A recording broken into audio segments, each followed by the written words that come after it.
Hello everyone. आज हम discuss करेंगे हाइपोथायरॉयडिज्म। तो हाइपोथायरॉयडिज्म क्या है?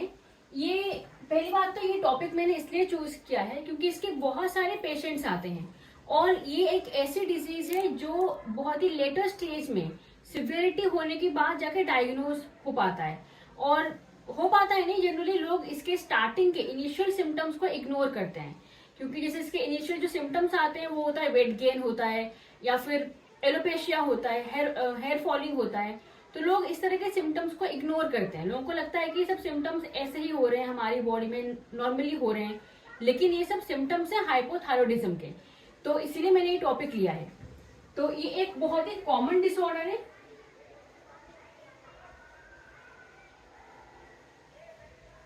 कॉमन एंडोक्राइन डिसऑर्डर है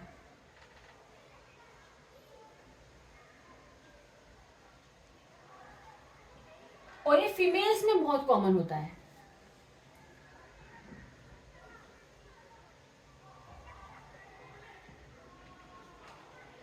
और जब किसी भी पेशेंट में हाइपोथायरॉयडिज्म डेवलप होता है तो उस तरह के पेशेंट्स में जो इनिशियल सिम्टम्स जो डेवलप होते हैं, जो हमें मिलते हैं, वो होता है जैसे एलोपेशिया,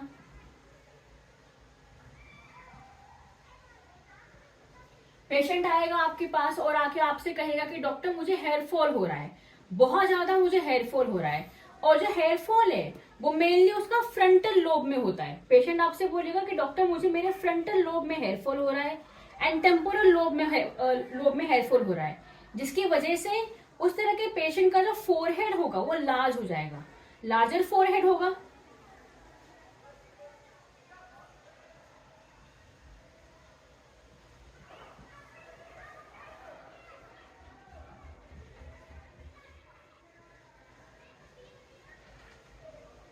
ठीक है, एक तो उसका लार्जर फोरहेड होगा एंड फिर उसका जो आईब्रोज हैं, जो आईब्रोज हैं उनकी भी थिनिंग हो जाएगी।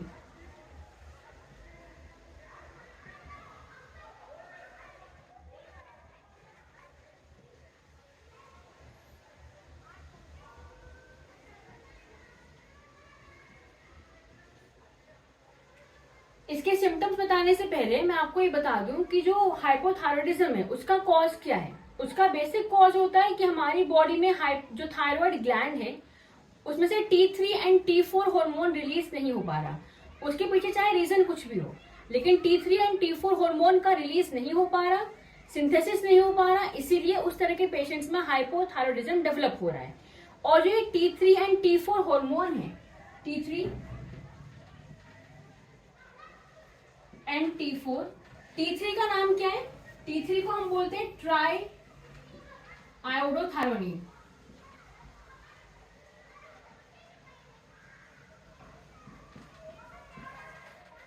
And T4 tetra.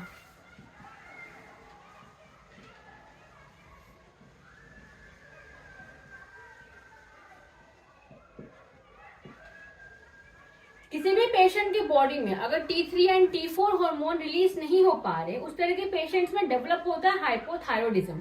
ये T3 एंड T4 हार्मोन से क्या है? ये हमारी बॉडी में एक ऐसे हार्मोन्स है जो हमारी बॉडी में हमारी बॉडी के सारे ऑर्गन्स के सारे सेल्स को एनर्जी प्रोवाइड करते हैं। अगर एनर्जी आपकी बॉडी में नहीं होगी तो फिर क्या होगा? हमारी बॉडी भी तो एक मशीन है, मशीन की स्लोनेस हो जाएगी, मशीन के अंदर स्लोनेस डेवलप होगी। पूरे ऑर्गन, जितने भी ऑर्गन से हर ऑर्गन आपको स्लो स्लो फंक्शनिंग होगी, तो वो आपको मिलता है हाइपोथायरॉयडिज्म में। इस तरह के पेशेंट में सारे ऑर्गन्स में हमें स्लोनेस दिखने को मिलता है। देन इसके बाद सबसे पहले तो इस तरह के पेशेंट्स में एलोपेशिया डेवलप होगा और पूरा हेड टू टो पूरी बॉडी में सारे ऑर्गन्स को ये हाइपोथायरॉयडिज्म डिजीज कवर करता है। सबसे पहले हेड में इस तरह के पेशेंट्स में एलोपेशिया होगा, टेम्पोरल रीजन में एंड फ्रंटल रीजन में, एंड जिसकी वजह से उसका फोरहेड जो होगा बहुत बड़ा हो जाएगा एंड जो उसके आईब्रोज होंगे उसके भी थिनिंग हो जाएंगे। एंड इस तरह के एलोपेशिया को हम बोलते हैं क्वीन एनी एलोपेशिया।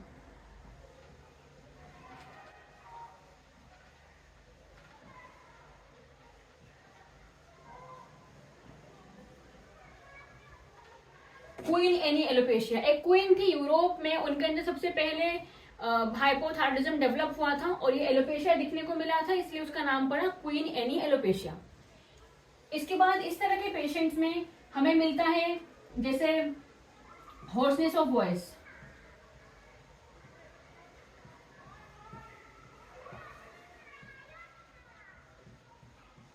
जनरली जो फीमेल्स की वॉइस होती है वो काफी हाई पिच्ड होती है, लेकिन जिन पेशेंट्स को हाइपोथायरॉयडिज्म होता है उन पेशेंट्स की जो वॉइस हो जाएगी वो लो पिच्ड हो जाएगी, थोड़ी सी मैस्कुलाइन कैरेक्टर डेवलप होगा वॉइस में, जिसको हम बोलते हैं hoarseness of voice.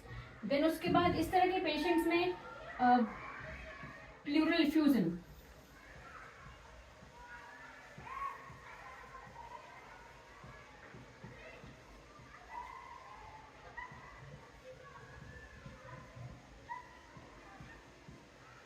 Pleural effusion develop होगा लंग्स में, एंड एब्डोमिनल कैविटी में असाइटिस।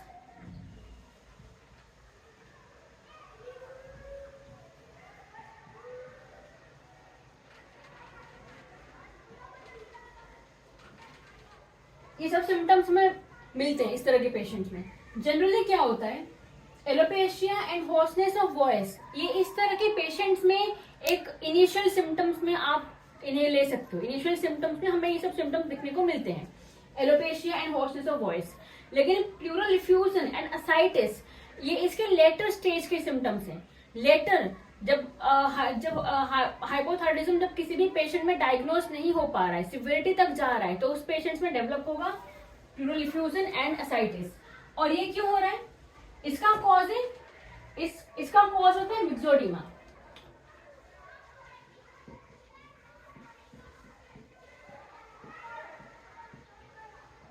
मिक्सोडीमा क्या होता है, मिक्सोडीमा एक सिवियर फॉर्म है हाइपोथायरॉयडिज्म का।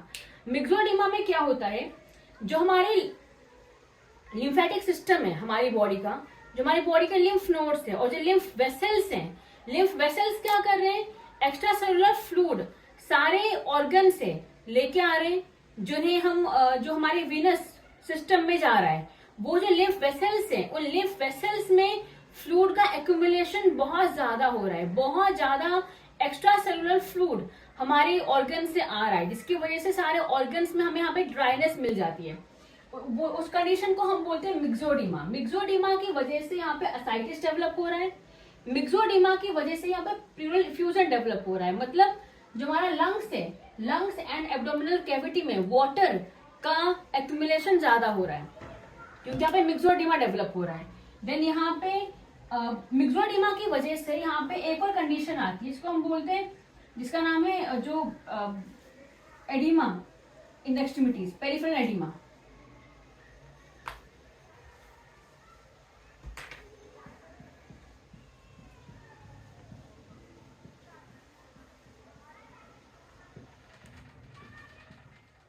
पेरिफेरल एडिमा, इसका भी कॉज क्या है, मिक्सोडीमा। जितने भी लिम्फ वेसल्स हमारी पेरिफेरी में प्रेजेंट हैं, वहां पे एक्स्ट्रा सेलुलर फ्लूइड का बहुत ज्यादा एक्यूमुलेशन हो रहा है, तो इसलिए वहां पे भी एडिमा डेवलप हो रहा है। देन यहाँ पे हार्ट के भी सिम्टम्स डेवलप होंगे, ब्रेडिकार्डिया,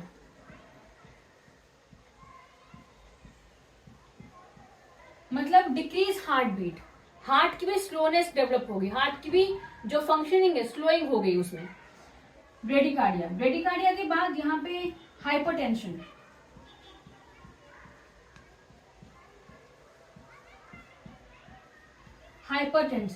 इस तरह के पेशेंट्स में हमें हाइपरटेंशन मिलता है। हाइपरटेंशन हमें इसलिए मिलता है क्योंकि जो थायराइड हार्मोन है T3 एंड T4, ये ऐसे हार्मोन्स हैं जो हार्मोन्स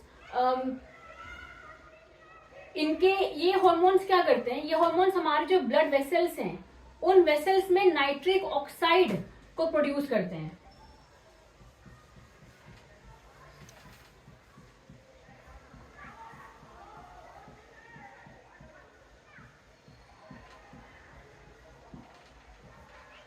ये थायराइड हार्मोन का एक नॉर्मल फंक्शन है कि जो थायराइड हार्मोन्स हैं वो हमारे ब्लड वेसल्स के अंदर नाइट्रिक ऑक्साइड को प्रोड्यूस करेंगे, जिसकी वजह से वेसल्स के अंदर वेसो कॉन्स्ट्रिक्शन होता है।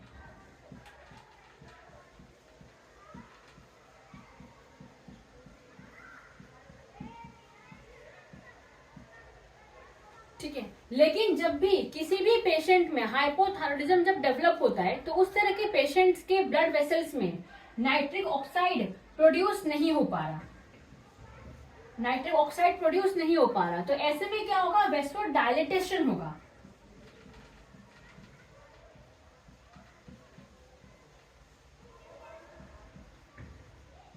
एंड इस वेसोडाइलेटेशन की वजह से हमें during diastolic blood pressure increase मिलता है, हाइपरटेंशन इन डायस्टोलिक।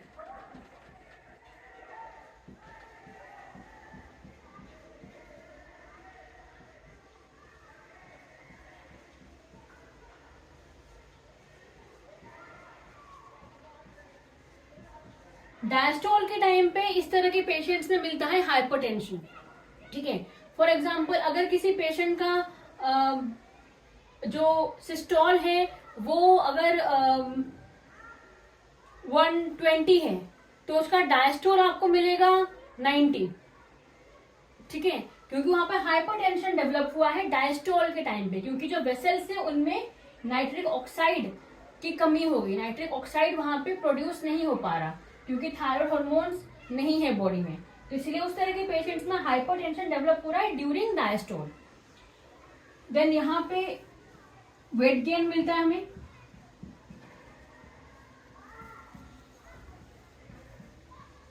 वेट गेन एक बहुत ही इनिशियल सिम्टम में आता है हाइपोथायरॉयडिज्म का। वेट गेन मिलेगा, ब्रिटल नेल्स,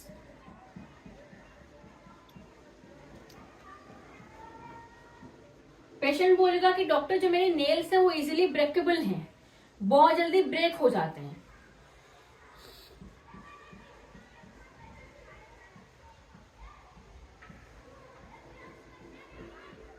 स्किन में ड्राइनेस मिल रही है, चाहे पेशेंट बोलेगा कि डॉक्टर मैं चाहे कितना भी मॉइस्चराइजर ऑइंटमेंट अपनी स्किन में अप्लाई करता हूं लेकिन फिर भी मुझे ड्राइनेस होती है। ठीक है। देन यहाँ पे हमें मिलता है, ये सब इसके कॉमन सिम्टम्स में आते हैं। ये सब weight gain, brittle nails, dryness of the skin. Then patient में डेवलप होगा constipation.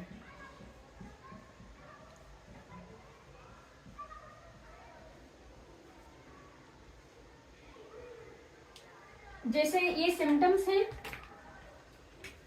Alopecia, hoarseness of the voice, bradycardia and palpitation।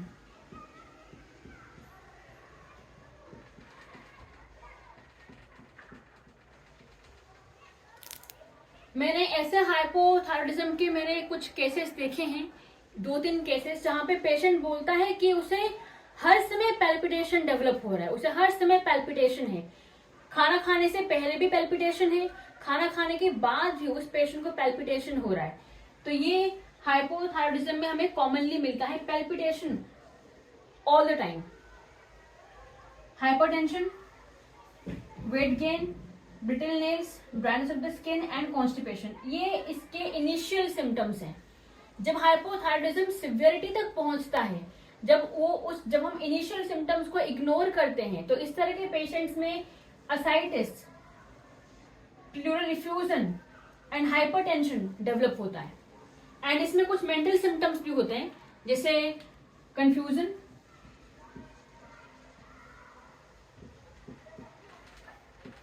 Irritation,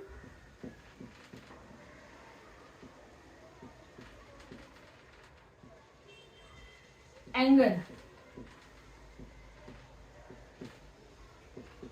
patient बोलता है कि एंगर जो है पहले जितना था उससे अब बहुत ज्यादा उसके अंदर एंगर बढ़ चुका है। Anger, irritation, mental confusion, loss of memory.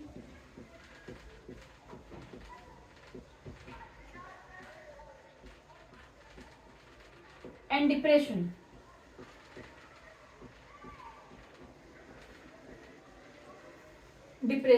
Depression में मैं आपको ये बताना चाहूंगी कि जो भी मैंने 2 से 3 हाइपोथायरॉयडिज्म के सिवियर केसेस जो मैंने देखे हैं, उस तरह के पेशेंट्स में जो डिप्रेशन जो डेवलप हो रहा है, डिप्रेशन की वजह से उस तरह के जो पेशेंट्स होते हैं वो दूसरों को बुली करना, दूसरों के साथ मिसबिहेव करना वो शुरू करते हैं। डिप्रेशन का ये मीनिंग नहीं होता कि बस पेशेंट शांत होकर बैठ जाए, नहीं, डिप्रेशन में पेशेंट कुछ भी, उसका बिहेवियर कुछ भी चेंज, उसका बिहेवियर में कुछ भी आपको चेंजेस मिल सकते हैं। हो सकता है कि पेशेंट के अंदर एंगर डेवलप हुआ हो, पेशेंट गुस्से में कुछ भी थ्रो करता हो, वो सब कुछ भी डिप्रेशन में आता है। तो हमने जितने भी मैंने अब तक 2 से 3 सिवियर केसेस देखे हैं हाइपोथायरॉयडिज्म के, उसमें मुझे डिप्रेशन मिला है। एंड डिप्रेशन में उन पेशेंट्स के एक्वेंटेंस ने बोला है कि दूसरों को डिमीन करना इस पर्सन में बहुत ज्यादा है, या फिर दूसरों को बुली करना इस पर्सन में बहुत ज्यादा है।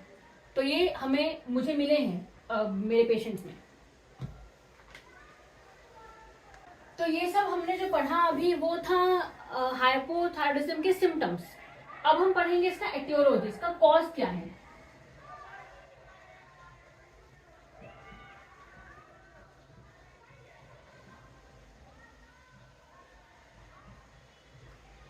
तो जैसे कि मैंने आपको पहले बताया कि ये एक एंडोक्राइन सिस्टम का डिसफंक्शन है, एंडोक्राइन सिस्टम का डिजीज है। तो सबसे पहले आता है hypothalamus gland.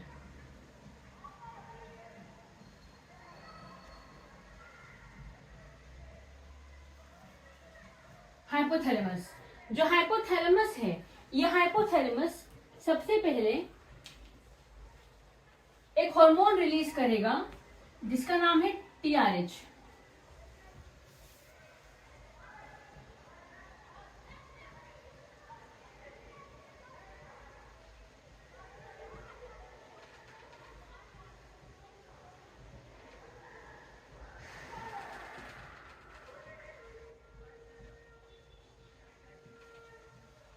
Thyroid releasing hormone, ये हार्मोन क्या है, ये हाइपोथैलेमस रिलीज करता है, हाइपोथैलेमस इस हार्मोन को प्रोड्यूस करता है। अब हाइपोथैलेमस ने इस हार्मोन को प्रोड्यूस किया, इस हार्मोन को प्रोड्यूस करके वो इसको बोलता है कि तुम पिट्यूटरी ग्लैंड के पास जाओ। पिट्यूटरी ग्लैंड,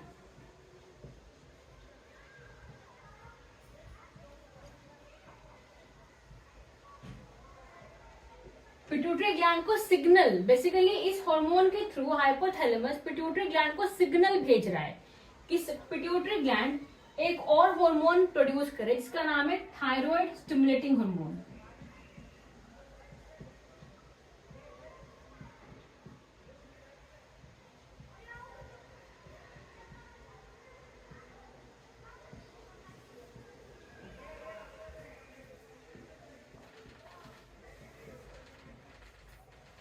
टीएसएच, इसका नाम है थायराइड स्टिमुलेटिंग हार्मोन। मतलब ये जो हार्मोन है, ये हार्मोन कहां पे जाएगा, थायराइड ग्लैंड में जाएगा।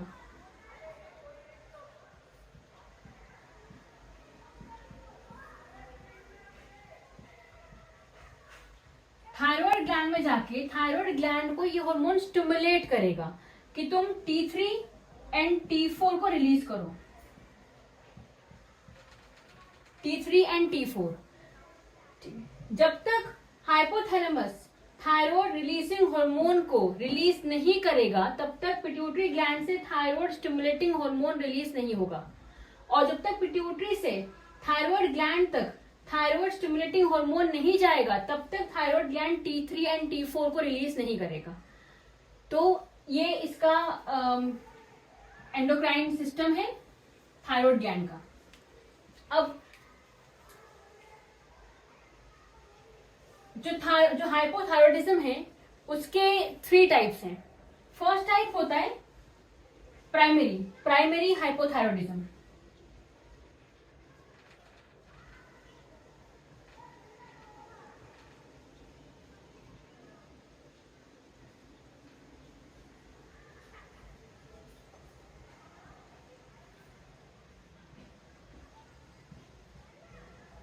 प्राइमरी हाइपोथायरॉयडिज्म, प्राइमरी हाइपोथायरॉयडिज्म तब डेवलप होता है जब किसी भी पेशेंट में अगर थायराइड ग्लैंड का इन्वॉल्वमेंट है।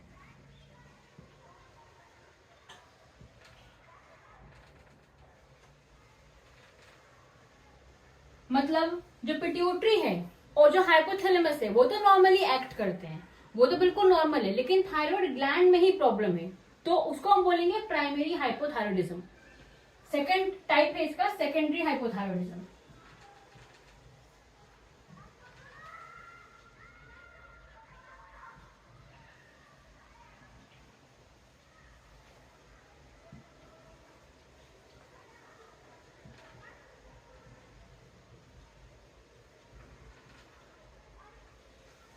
सेकेंडरी में क्या होता है, सेकेंडरी में हाइपोथैलेमस तो नॉर्मली वर्क कर रहा है, थायराइड ग्लैंड भी नॉर्मली वर्क कर रहा है, लेकिन प्रॉब्लम किस में है, पिट्यूटरी ग्लैंड में है।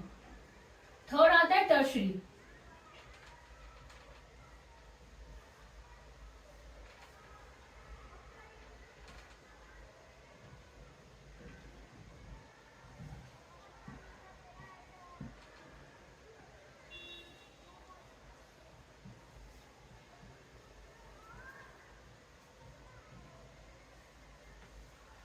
तो ये इसके 3 टाइप्स हैं।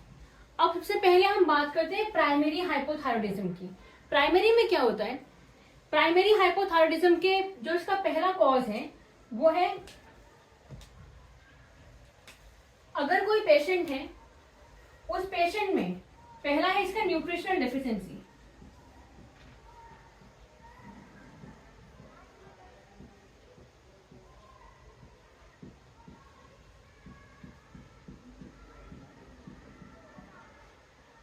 अगर किसी पेशेंट में, पेशेंट की बॉडी में अगर आयोडीन की कमी है तो हो सकता है प्राइमरी हाइपोथायरॉयडिज्म। आयोडीन की अगर डेफिशिएंसी है तो उस तरह के पेशेंट्स में डेवलप होता है प्राइमरी हाइपोथायरॉयडिज्म। तो इसमें क्या है, जो भी पेशेंट्स माउंटेनियस एरियाज में रहते हैं, जो सी लेवल से बहुत ज्यादा दूर रहते हैं, उस तरह के पेशेंट्स में, उस तरह के जो लोग हैं, जो लोकेलिटीज हैं, उनके एरिया में, उनके सॉइल में आयोडीन मिनरल की कमी होती है। तो पानी में भी कमी है आयोडीन मिनरल की, तो उस तरह के पेशेंट्स में हमें दिखने को मिलता है hypothyroidism due to deficiency of iodine. लेकिन अभी जैसे हमारे मार्केट में बहुत ज्यादा आयोडाइज सॉल्ट ऑलरेडी अवेलेबल है, तो इसीलिए न्यूट्रिशनल डेफिशिएंसी की वजह से हाइपोथायरॉयडिज्म बहुत कम देखने को मिलता है, अभी रिड्यूस हो चुका है। सेकेंड नंबर पर आता है पोस्टपार्टम।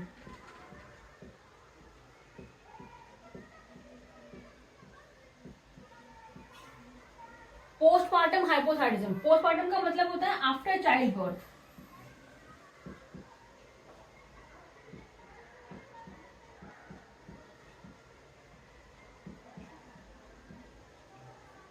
आफ्टर चाइल्ड बर्थ बहुत सारी फीमेल्स में चाइल्ड बर्थ के बाद हाइपोथायरॉयडिज्म दिखने को मिलता है, उसे हम बोलते हैं पोस्टपार्टम हाइपोथायरॉयडिज्म। देन नेक्स्ट है होशिमोटो thyroiditis.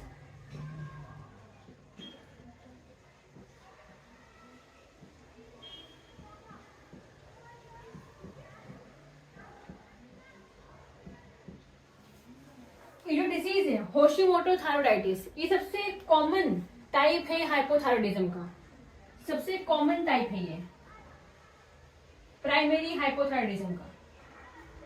Generally most of the patients को होशिमोटो थायराइडाइटिस ही होता है। इसमें क्या है, ये एक जेनेटिक ऑटो इम्यून डिसऑर्डर है, एक जेनेटिक ऑटो इम्यून डिसऑर्डर ही है।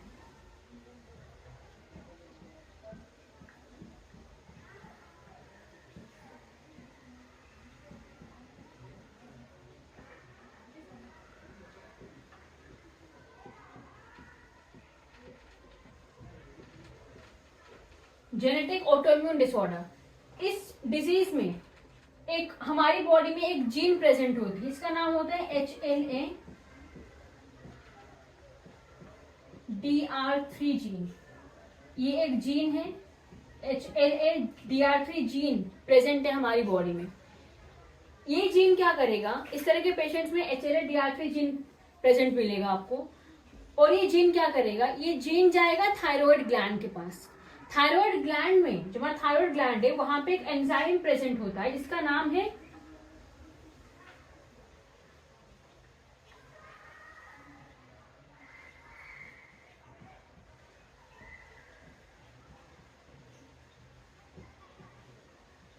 थायराइड पेरोक्सीडेज एंजाइम, मतलब टीपीओ, इसको शॉर्ट में भी बोलते हैं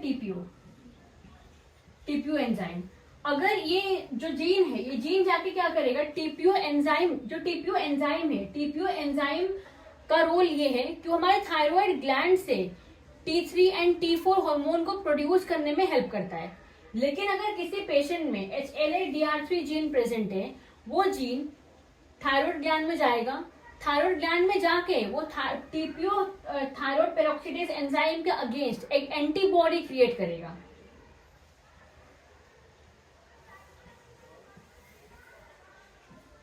जिसका नाम है एंटी-टीपीओ, एक एंटीबॉडी क्रिएट करेगा। वो एंटीबॉडी क्रिएट करेगा टीपीओ एंजाइम को प्रोड्यूस होने से रोकने के लिए। तो ऐसे में क्या होगा, उस तरह के पेशेंट्स में फिर T3 and T4 hormone release नहीं हो सकते। फिर ये कंडीशन क्या कहलाएगी, प्राइमरी हाइपोथायरॉयडिज्म।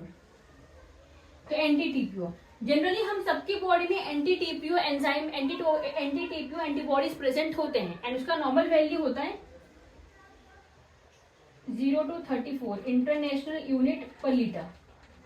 ये उसका नॉर्मल वैल्यू है एंटी-टीपीओ का। लेकिन अगर किसी पेशेंट में इससे ज्यादा अगर बढ़ जाए एंटी-टीपीओ की वैल्यू, तो इसका मतलब उस पेशेंट को होशिमोटो थायराइडाइटिस प्रेजेंट है उस पेशेंट की बॉडी में। नेक्स्ट है इसका, अगर किसी पेशेंट ने अपनी थायराइड ग्लैंड की सर्जरी करवा दी है,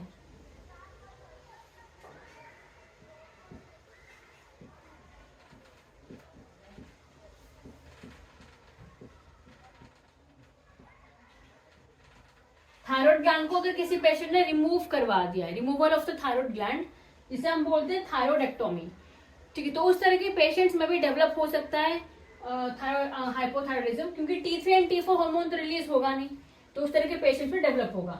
अब अगर किसी भी पेशेंट में प्राइमरी हाइपोथायरॉयडिज्म अगर प्रेजेंट है, तो उस तरह के पेशेंट्स में हमें T3 and T4, primary hypothyroidism में T3 एंड T4 का लेवल हमेशा डिक्रीज होता है।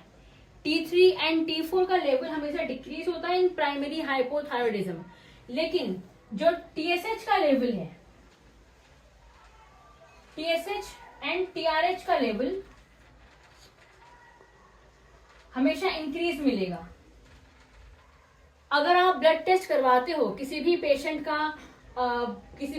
को अगर हाइपोथायरॉयडिज्म है, उस पेशेंट का आपने अगर ब्लड टेस्ट करवाया, तो उसके ब्लड टेस्ट में अगर आपका T3 एंड T4 हार्मोन का लेवल डिक्रीज है एंड TSH एंड TRH का हार्मोन का लेवल इंक्रीज है, इसका मतलब वो पेशेंट है प्राइमरी हाइपोथायरॉयडिज्म का। क्योंकि जो थायराइड ग्लैंड है वो तो T3 एंड T4 हार्मोन को रिलीज नहीं कर रहा, तो ऐसे में हाइपोथैलेमस सोचेगा कि बॉडी में कुछ तो प्रॉब्लम चल रही है, कि thyroid gland T3 and T4 hormone को रिलीज नहीं कर रहा। तो हाइपोथैलेमस बहुत ज्यादा TRH हार्मोन को रिलीज करेगा कि वो पिट्यूटरी ग्लैंड के पास पहुंचे। जब TRH बहुत ज्यादा हो रहा है तो पिट्यूटरी ग्लैंड सोचेगा कि क्यों इतना TRH हो रहा है, तो TSH भी बहुत ज्यादा रिलीज करेगा। तो इसीलिए TSH एंड TRH इंक्रीज होता है इन प्राइमरी हाइपोथायरॉयडिज्म। अब मैं आपको इसकी नॉर्मल वैल्यू बता देती हूँ। Normal value of T3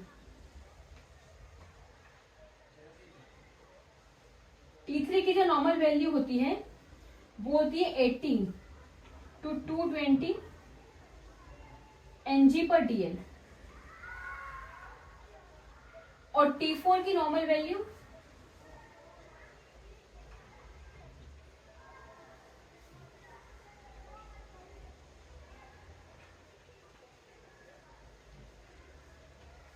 0.25 to 12 Ng/dl, ये T4 की नॉर्मल वैल्यू है। एंड TSH की नॉर्मल वैल्यू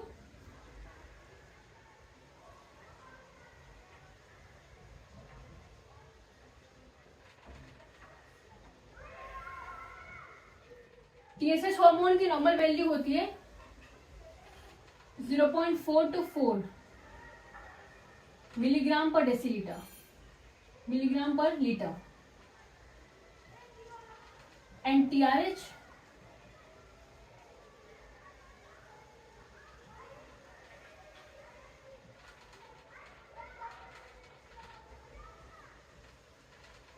की होती है 2.5 to 20 मिलीग्राम पर लीटर। ये इनकी नॉर्मल वैल्यूज है। अगर नॉर्मल वैल्यूज से इनकी वैल्यू ज्यादा हो जाए TRH एंड TSH की, एंड T3 एंड T4 की नॉर्मल वैल्यूज से अगर डिक्रीज हो जाए, तो इसका मतलब वो प्राइमरी हाइपोथायरॉयडिज्म का पेशेंट है। देन नेक्स्ट आता है हमारा सेकेंडरी हाइपोथायरॉयडिज्म। सेकेंडरी में क्या होता है, सेकेंडरी हाइपोथायरॉयडिज्म में हाइपोथैलेमस ग्लैंड बिल्कुल नॉर्मल वर्क कर रहा है, थायराइड ग्लैंड भी नॉर्मल वर्क कर रहा है, लेकिन जो पिट्यूटरी ग्लैंड है वो पिट्यूटरी ग्लैंड में ही प्रॉब्लम है। पिट्यूटरी ग्लैंड में पिट्यूटरी एडिनोमा डेवलप हो गया है।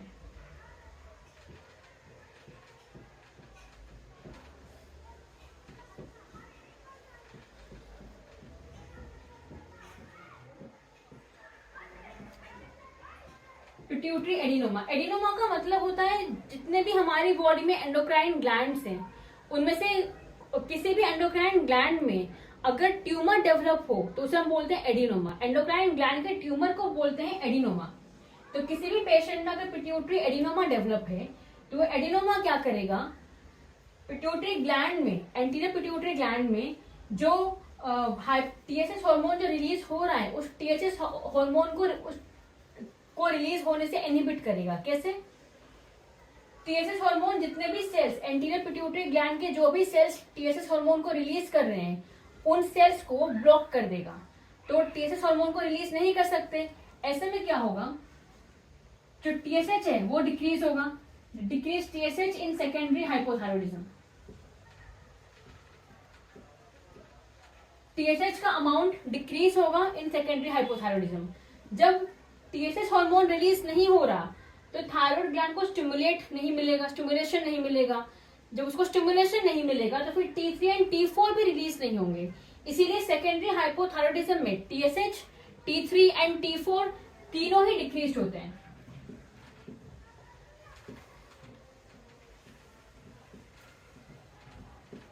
लेकिन सेकेंडरी हाइपोथायरॉयडिज्म में टीआरएच की वैल्यू इंक्रीज होती है, क्योंकि जो हाइपोथैलेमस है, हाइपोथैलेमस नॉर्मली वर्क कर रहा है।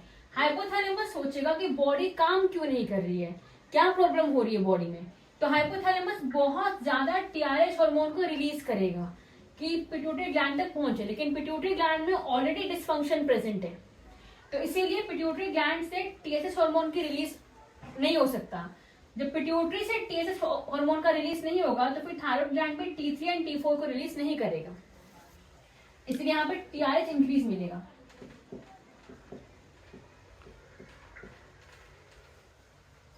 अगर किसी पेशेंट को सेकेंडरी हाइपोथायरॉयडिज्म है, उस तरह के पेशेंट्स में हमें कुछ और भी सिम्टम्स मिलते हैं, जैसे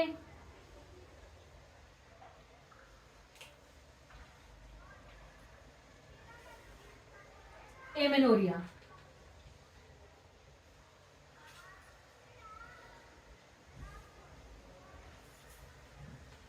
मिलेगा, एमेनोरिया मिलेगा, फिर ओलिगोमेनोरिया।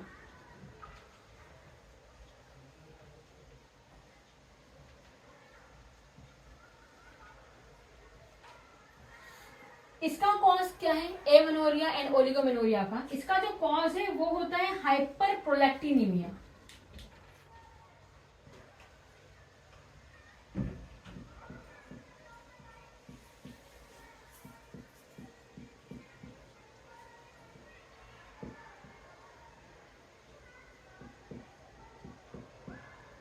हाइपर प्रोलैक्टिनीमिया मतलब जो प्रोलैक्टिन हार्मोन है उसका जो वैल्यू है, नॉर्मल वैल्यू है, वो इंक्रीज हो रहा है। अब वो क्यों इंक्रीज हो रहा है? क्योंकि जो एंटीरियर पिट्यूटरी ग्लैंड है, एंटीरियर पिट्यूटरी से थायराइड हार्मोन रिलीज हो रहा है, लेकिन वहां पे एडिनोमा प्रेजेंट है। जब एंटीरियर पिट्यूटरी में एडिनोमा प्रेजेंट है तो एंटीरियर पिट्यूटरी कंप्रेस करेगा पोस्टीरियर पिट्यूटरी को, और पोस्टीरियर पिट्यूटरी से क्या रिलीज होता है, प्रोलैक्टिन हार्मोन। तो प्रोलैक्टिन हार्मोन बहुत ज्यादा रिलीज होगा, इसीलिए उस कंडीशन को हम बोलते हैं हाइपर प्रोलैक्टिनीमिया। और इस हाइपर प्रोलैक्टिनीमिया की वजह से प्रोलैक्टिन हार्मोन जब भी रिलीज होता है, किसी भी पेशेंट की बॉडी में अगर प्रोलैक्टिन हार्मोन रिलीज हो रहा है तो उस पेशेंट की बॉडी में एस्ट्रोजन हार्मोन रिलीज नहीं होगा। इसीलिए उस तरह की कंडीशन में हमें मिलता है amenorrhoea and oligomenorrhoea. Prolactin hormone किसके लिए रिस्पॉन्सिबल है? ब्रेस्ट फीडिंग के लिए, ब्रेस्ट मिल्क के लिए, ब्रेस्ट मिल्क सिक्रीशन के लिए प्रोलैक्टिन हार्मोन रिस्पॉन्सिबल होता है। तो इस तरह के पेशेंट्स में, अगर पेशेंट अनमैरिड है तब भी उस तरह के पेशेंट्स में ब्रेस्ट मिल्क का सिक्रीशन मिल जाता है।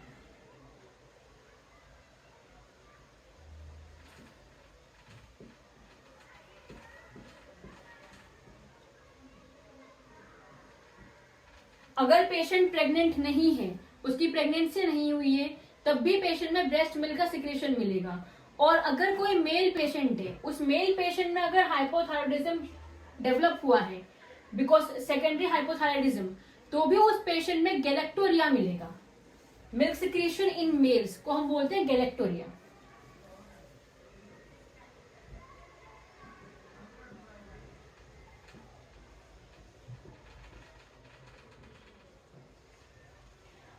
देन नेक्स्ट आता है टर्शरी हाइपोथायरॉयडिज्म। टर्शरी में क्या होता है? टर्शरी में हाइपोथैलेमस ग्लैंड इन्वॉल्व्ड है, हाइपोथैलेमस ग्लैंड में डिसफंक्शन प्रेजेंट है, हाइपोथैलेमस ग्लैंड में इंजुरी हो गई है, या फिर हाइपोथैलेमस ग्लैंड में एडिनोमा प्रेजेंट है, ट्यूमर हो गया है, फिर हाइपोथैलेमस ग्लैंड में कैंसर हो गया है, तो वहां पे हमें मिलेगा टर्शरी हाइपोथायरॉयडिज्म। टर्शरी में हाइपोथायरॉयडिज्म ग्लैंड का डिसफंक्शन है, but pituitary and thyroid gland normally work कर रहे हैं। तो ऐसे में क्या होगा? ऐसे में जो टीआरएच हार्मोन है, टीआरएच हार्मोन का लेवल डिक्रीज होगा, डिक्रीज टीआरएच।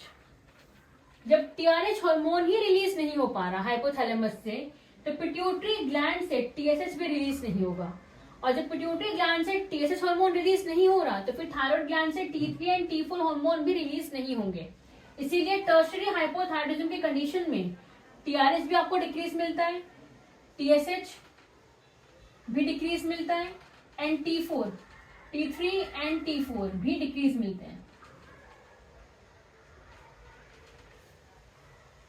Tertiary hypothyroidism. तो ये था aetiology, aetiology with the manifestations of hypothyroidism. अब इसका होम्योपैथिक मैनेजमेंट, हम किस तरह से किसी भी हाइपोथायरॉयड के पेशेंट का होम्योपैथिक मैनेजमेंट कर सकते हैं। इसका जो इन्वेस्टिगेशन होता है वो जनरली ब्लड टेस्ट ही होता है। अगर हमें लगता है कि किसी भी पेशेंट ने, फीमेल पेशेंट में बहुत ज्यादा वेट गेन हो रहा है, उस पेशेंट के अंदर एलोपेशिया डेवलप हो रहा है, ड्राइनेस डेवलप हो रही है पेशेंट की स्किन में, तो उस तरह के पेशेंट्स में हम ब्लड टेस्ट करवा सकते हैं।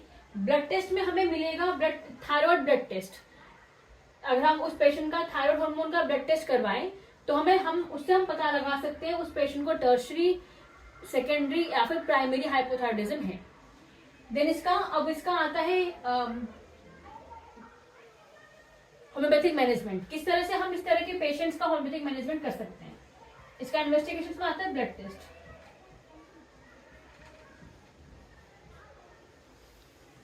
अब इसका आता है होम्योपैथिक मैनेजमेंट। होम्योपैथिक मैनेजमेंट में जनरली हम जो मेडिसिन देते हैं वो हम देते हैं कॉन्स्टिट्यूशनल मेडिसिन देते हैं इस तरह की कंडीशंस में। लेकिन कुछ ऐसी मेडिसिन हैं जो हम हर हाइपोथायरॉयडिज्म के पेशेंट्स में हम दे सकते हैं, जैसे कि थायरोडिनम।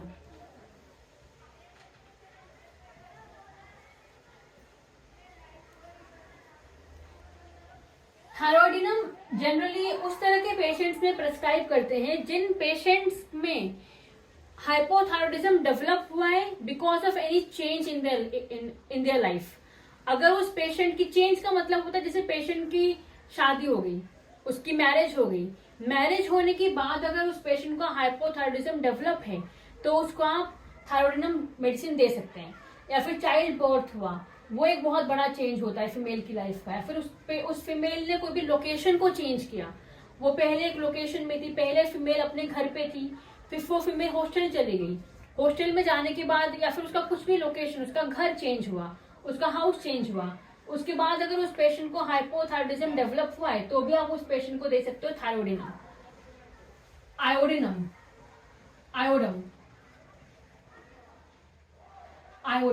आयोडम उन पेशेंट्स में देते हैं जिन पेशेंट्स में एक तो कॉन्स्टिपेशन बहुत ज्यादा हो,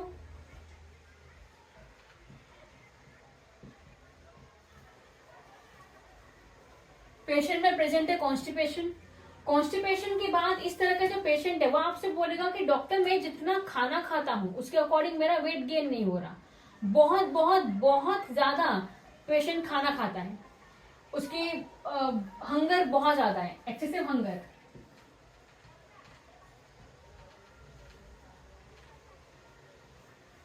एंड वार्मथ इंटॉलरेंस है इस तरह के पेशेंट्स में, थोड़ा सा भी वार्म एनवायरनमेंट ये बर्दाश्त नहीं करता, फिर वार्म फूड इनसे इन पेशेंट्स में इंटॉलरेबल होता है, वार्मथ इंटॉलरेंस।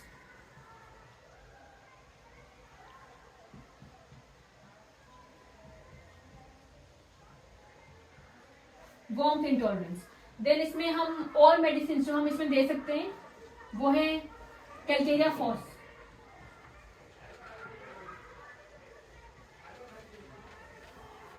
कैलकेरिया फॉस का जो पेशेंट होता है जनरली वो टॉल होगा दिखने में, एंड उसका जो फेस का जो शेप होगा वो जनरली ओवल शेप का देखा है मैंने।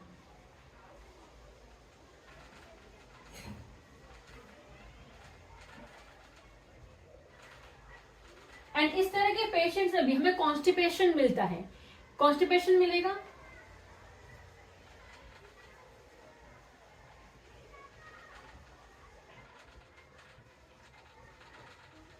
एंड ये चिली पेशेंट्स होते हैं। एंड देन नेक्स्ट मेडिसिन जो हम इसमें प्रेस्क्राइब कर सकते हैं वो है कैलकेरिया कार्ब।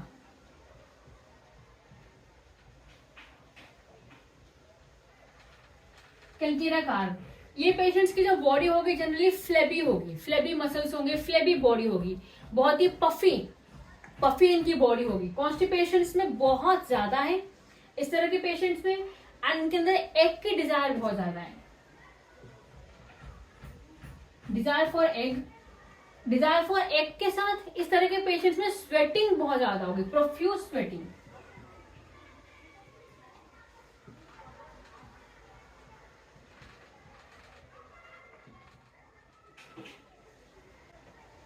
तो ये सब मेडिसिन है जो हम प्रेस्क्राइब करते हैं हाइपोथायरॉयडिज्म के पेशेंट्स को। मैंने देखा है कई बार कि, और ऐसा नहीं है कि सिर्फ यही मेडिसिन हैं, इसके अलावा और भी मेडिसिन है जो हम प्रेस्क्राइब कर सकते हैं हाइपोथायरॉयडिज्म के पेशेंट्स को।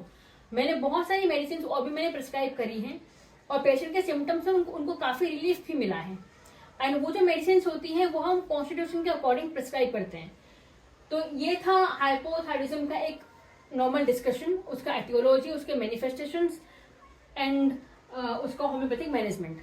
तो थैंक यू सो मच।